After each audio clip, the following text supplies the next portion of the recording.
Every country on earth at the moment is reforming public education. There are two reasons for it.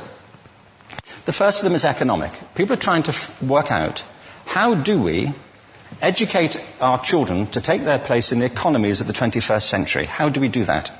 Given that we can't anticipate what the economy will look like at the end of next week, as the recent turmoil is demonstrating. How do we do that? The second, though, is cultural. Every country on earth is trying to figure out, how do we educate our children so they have a sense of cultural identity and so that we can pass on the cultural genes of our communities while being part of the process of globalization. How do we square that circle? The problem is they're trying to meet the future by doing what they did in the past. And on the way, they're alienating millions of kids who don't see any purpose in going to school. When we went to school, we were kept there with a story, which is if you worked hard and did well and got a college degree, you would have a job. Our kids don't believe that. And they're right not to, by the way. You're better having a degree than not, but it's not a guarantee anymore. And particularly not if the route to it marginalizes most of the things that you think are important about yourself. Some people say we have to raise standards as if this is a breakthrough. You know, like, really, yes, we should. Why would you lower them? You know, I haven't come across an argument that persuades me of lowering them. But raising them, of course we should raise them.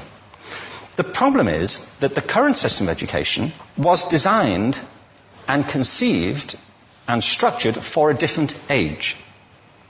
It was conceived in the intellectual culture of the Enlightenment and in the economic circumstances of the Industrial Revolution.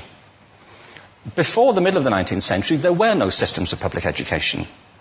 Not really. I mean, you could get educated by Jesuits, you know, if you had the money. But public education, paid for from taxation, compulsory to everybody and free at the point of delivery, that was a revolutionary idea. And many people objected to it. They said it's not possible for many street kids, working class children, to benefit from public education. They're incapable of learning to read and write, and why are we spending time on this? So there's also built into it a whole series of assumptions about social structure and capacity. It was driven by an economic imperative of the time, but running right through it was an intellectual model of the mind, which was essentially the Enlightenment view of intelligence. That real intelligence consists in the capacity for a certain type of deductive reasoning and a knowledge of the classics originally, what we come to think of as academic ability. And this is deep in the gene pool of public education, that there are really two types of people, academic and non-academic, smart people and non-smart people. And the consequence of that is that many brilliant people think they're not, because they've been judged against this particular view of the mind. So we have twin pillars, economic and intellectual. And my view is that this model has caused chaos in many people's lives. It's been great for some. There have been people who have benefited wonderfully from it. But most people have not. Instead, they suffer this. This is the modern epidemic, and it's as misplaced and it's as fictitious. This is the plague of ADHD. Now, this is a map of the incidence of ADHD in America, or prescriptions for ADHD. Don't mistake me here. I don't mean to say there is no such thing as attention deficit disorder. I'm not qualified to say if there is such a thing. I know that a great majority of psychologists and paediatricians think there is such a thing. But it's still a matter of debate. What I do know for a fact is it's not an epidemic. These kids are being medicated as routinely as we had our tonsils taken out. And on the same whimsical basis, and for the same reason, medical fashion. Our children are living in the most intensely stimulating period in the history of the earth. They're being besieged with information and calls for their attention from every platform, computers, from iPhones, from advertising hoardings, from hundreds of television channels. And we're penalizing them now for getting distracted. From what? Boring stuff. At school, for the most part. It seems to me it's not a coincidence totally that the incidence of ADHD has risen in parallel with the growth of standardized testing. Now, these kids are being given Ritalin and Adderall and all manner of things, often quite dangerous drugs, to get them focused and calm them down. But according to this, attention deficit disorder increases as you travel east across the country. People start losing interest in Oklahoma.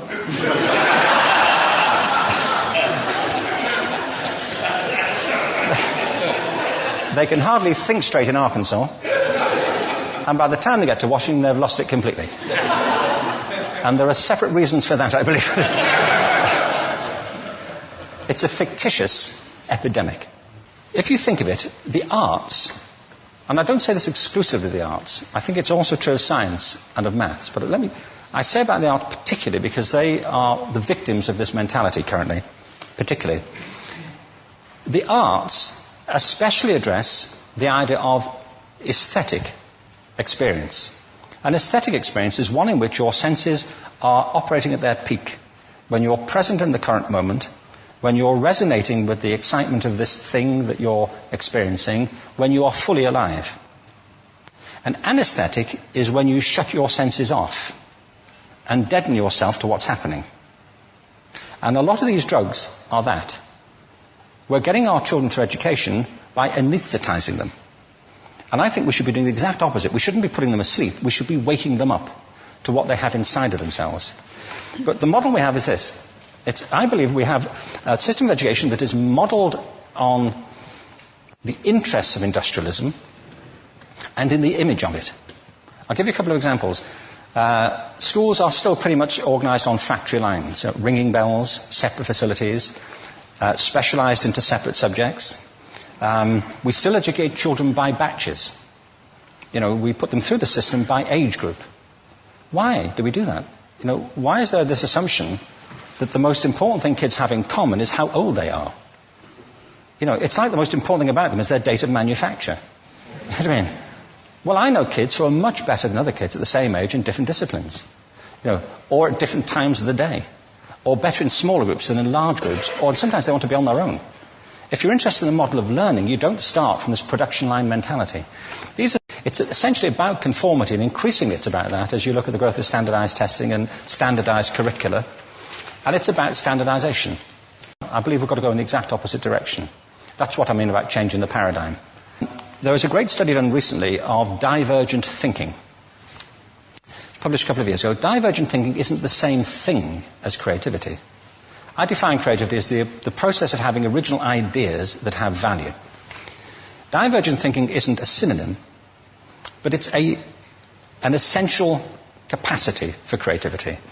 It's the ability to see lots of possible answers to a question, lots of possible ways of interpreting a question, to think what Edward de Bono would probably call laterally, to think not just in linear or convergent ways, to see multiple answers, not one. So, there are tests for this. One kind of cod example would be people might be asked to say, how many uses can you think of for a paperclip? One of those routine questions. Most people might come up with 10 or 15. People who are good at this might come up with 200. And they do that by saying, well, could the paperclip be 200 foot tall and be made out of foam rubber? Does it have to be a paperclip as we know it, Jim? Now, there are tests for this, and they gave them to 1,500 people. This is in a book called Breakpoint and Beyond. And on the protocol of the test, if you scored above a certain level, you'd be considered to be a genius at divergent thinking. Okay? So my question to you is, what percentage of the people tested, of the 1,500, scored at genius level for divergent thinking? Now, you need to know one more thing about them. These were kindergarten children. So what do you think? What percentage at genius level? 80. 80, okay. 98%. Now, the thing about this was it was a longitudinal study. So they retested the same children 5 years later, ages of 8 to 10. What do you think? 50? They retested them again 5 years later, ages 13 to 15. You can see a trend here, can't you? Now, this tells an interesting story, because you could have imagined it going the other way, couldn't you? You start off not being very good, but you get better as you get older. But this shows two things. One is we all have this capacity, and two, it mostly deteriorates. Now, a lot of things have happened to these kids as they've grown up. A lot. But one of the most important things that happened to them, I'm convinced, is that by now they've become educated. They've spent 10 years at school being told there's one answer, it's at the back. And don't look. And don't copy, because that's cheating. I mean, outside schools, that's called collaboration, but inside schools. Now, this isn't because teachers want it this way. It's just because it happens that way. It's because it's in the gene pool of education. We have to think differently about human capacity. We have to get over this old conception of academic, non-academic, abstract, theoretical, vocational, and see it for what it is, a myth. Secondly, we have to recognise that most great learning happens in groups, that collaboration is the stuff of growth. If we atomise people and separate them and judge them separately, we form a kind of disjunction between them and their natural learning environment. And thirdly, it's crucially about the culture of our institutions, the habits of the institution and the habitats that they occupy.